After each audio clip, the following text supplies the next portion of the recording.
अयाति ने तो शुक्राचार्य को क्षमा कर दिया, लेकिन राजा निमि ने मुनि वशिष्ठ को क्षमा नहीं किया। पूर्व काल में भृगु के पुत्र शुक्राचार्य ने अयाति को श्राप दिया था, लेकिन राजा अयाति ने क्रोधित होकर भी शुक्राचार्य को श्राप नहीं दिया और स्वयं वृद्धावस्था को स्वीकार कर लिया कि ठीक है महाराज, आपने मुझे जो श्राप दिया मैं उस श्राप को ग्रहण करता हूं। कोई भी राजा शांत स्वभाव का और कोई भी क्रूर स्वभाव का हो सकता है। हम तो इस कलयुग के जीव हैं। जब सतयुग, द्वापर, त्रेता इत्यादि युगों में इस प्रकार के राजा हुए जो इतने यज्ञ करने वाले, इतने ज्ञानी, उन राजाओं से भी क्रोध को वश में नहीं किया जा सका और क्रोध के कारण उन्होंने अपने गुरुओं तक को श्राप दे दिया या दुर्वचन कह दिए। तो आधुनिक मनुष्य से किसी भी प्रकार के कुछ गलत शब्द किसी क्रोधवश निकल जाने पर हमारा उसके बारे में कुछ ज्यादा सोचना ठीक नहीं है। केवल इतना सोचा जा सकता है कि जब निमि जैसे राजा, गुरु वशिष्ठ जैसे ऋषियों से भी क्रोध को अपने वश में नहीं किया जा सका, तो आधुनिक मनुष्य क्रोध को कैसे वश में कर सकता है। क्रोध के कारण कोई न कोई वचन निकल ही जाते हैं जो किसी दूसरे मनुष्य पर आघात करते हैं। हे राजन, स्वभाव भेद होने के कारण इसमें किसी का दोष नहीं होता।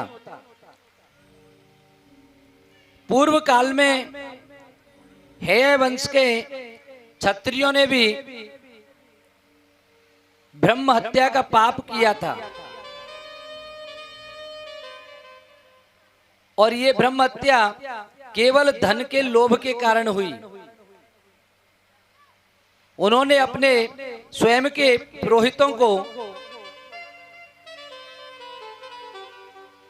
क्रोधाग्नि के कारण समूलोच्छेद कर दिया, अर्थात समूल नष्ट कर दिया था। तब राजा जन्मेजय व्यास जी महाराज से पूछने लगे कि हे महाराज, जिन्हें हेय वंश के क्षत्रिय ब्राह्मणों या क्षत्रियों को ब्रह्म हत्या का लेश मात्र भी चिंता नहीं हुई, वे भृगुवंशी ब्राह्मण जो उन हेय वंशियों के द्वारा मारे गए, वे किसके कुल में उत्पन्न हुए, उनके बैर का कारण क्या था, आप कृपा करके मुझे बतला दीजिए।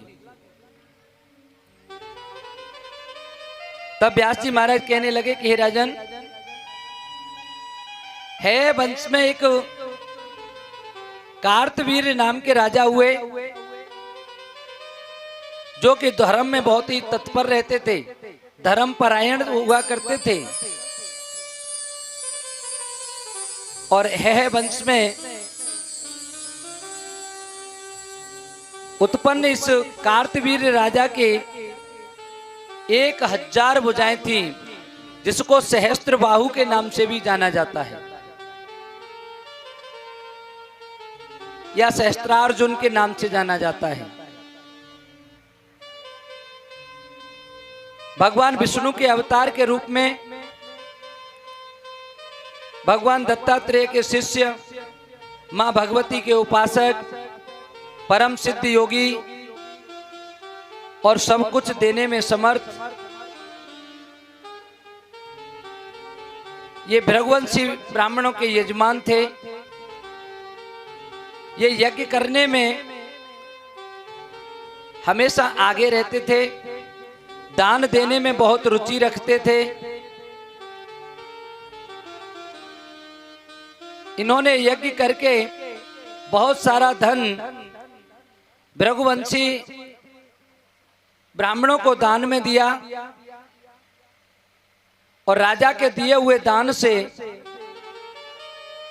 जितने भी ब्राह्मण थे वो बहुत धनाढ्य हो गए, पैसे वाले हो गए। अब राजाओं में श्रेष्ठ कार्तवीर्य अर्जुन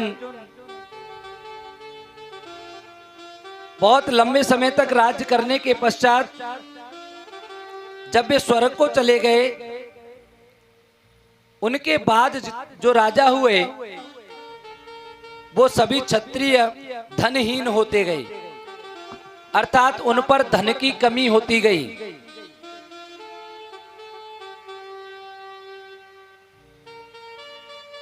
किसी समय पर उन क्षत्रियों को धन की आवश्यकता पड़ी। तब उन्होंने सोचा कि क्यों ना अपना पुरोहितों के पास से हम धन मांग के ले आएं, क्योंकि पुरोहित का वास्तविक अर्थ होता है पुर माने पहले से और हित माने लाभ, जो अपने यजमान का पहले से ही लाभ सोचकर रखे, अर्थात इस प्रकार के कार्य करें जिसमें कि उनके यजमान का लाभ हो, वे पुरोहित कहलाते हैं। अब जिन क्षत्रियों से उस धन को इन भृगुवंशी ब्राह्मणों ने प्राप्त किया था,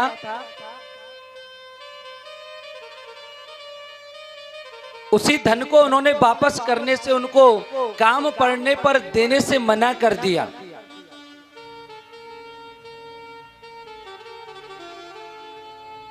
ये ब्राह्मण लोभ के कारण इन्होंने अपने धन को जमीन में गाड़ दिया।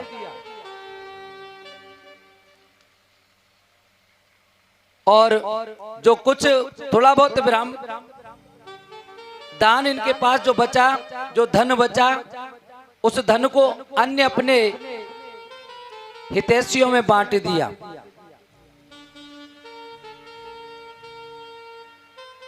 अब ये क्षत्रिय जो है वंशी थे, ये कष्ट झेल रहे थे।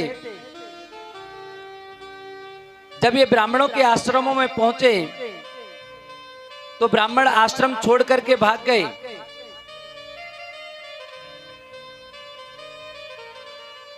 इन क्षत्रियों ने उन घरों को खोदना प्रारंभ कर दिया और खोद खोद कर उस सारे धन को निकाल करके ले गए।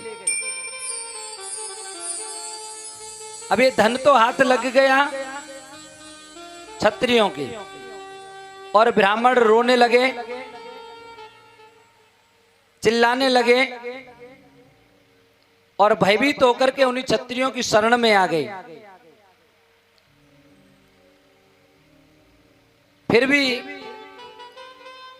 क्षत्रिय उन शरणागत ब्राह्मणों पर कोप करके, क्रोध में आकर के कि आपने मांगने पर हमको धन क्यों नहीं दिया,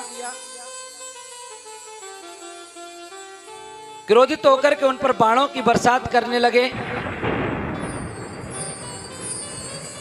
इससे समस्त भृगुवंशीय ब्राह्मण नष्ट होने लगे। कुछ ब्राह्मण लोग उनमें से भाग करके पर्वतों की कंदराओं में चले गए। इस है वंश ने इन ब्राह्मणों के कुल का संहार करना और भूमंडल पर किसी को भी जीवित न छोड़ने का प्रण कर लिया कि जहां भी भृगुवंशी मिलेंगे इनको हम नष्ट कर देंगे, एक बालक को भी नहीं छोड़ेंगे। जहां भी ब्राह्मणों की स्त्रियां मिल जाती जो गर्भवती होती, उनके गर्भ को गिरा दिया जाता। इस प्रकार से महिलाएं बेचारी दुखी होकर के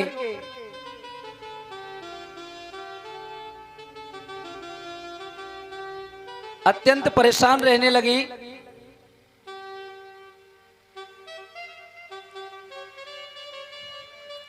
और इस पीड़ा को सहती हुई वे स्त्रियां घबरा करके अपने जीवन से निराश होकर धन के लोभ में और पाप कर्मों से अभिभूत उन हेह वंशी ब्राह्मणों से पीड़ित होकर के सभी मां से आराधना करने लगी। मां गौरी के हाथ जोड़ करके आराधना करने लगी, प्रार्थना करने लगी कि हे मां,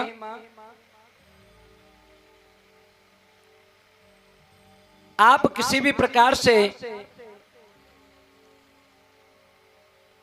हमारी रक्षा कीजिए, क्योंकि ये दुष्ट क्षत्रिय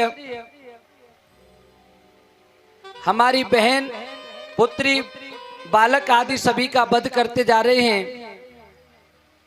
ये लोभ के वशीभूत होकर के दुष्कर्म कर रहे हैं।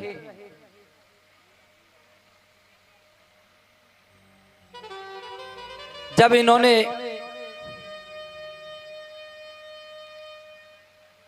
इस प्रकार से मां भगवती गौरी का स्मरण किया, तब मां जगदम्बा ने उन स्त्रियों को दर्शन देकर के कहा कि तुम लोगों में से किसी भी एक स्त्री के यहां एक पुरुष उत्पन्न होगा जो कि मेरा अंशाभूत होगा, मेरा ही अंशावतारी होगा, और वो महाशक्तिशाली पुरुष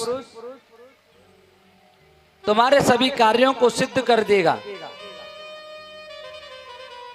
इतना कहकर के वो अपराम्बा परम शक्ति आदि शक्ति मां भवानी वहां से अंतर्ध्यान हो जाती हैं।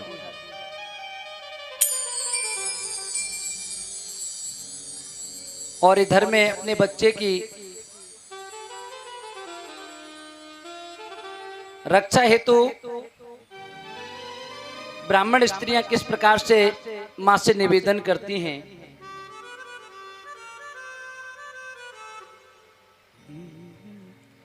दुनिया में मां सा कोई नहीं है, वेद पुराणों का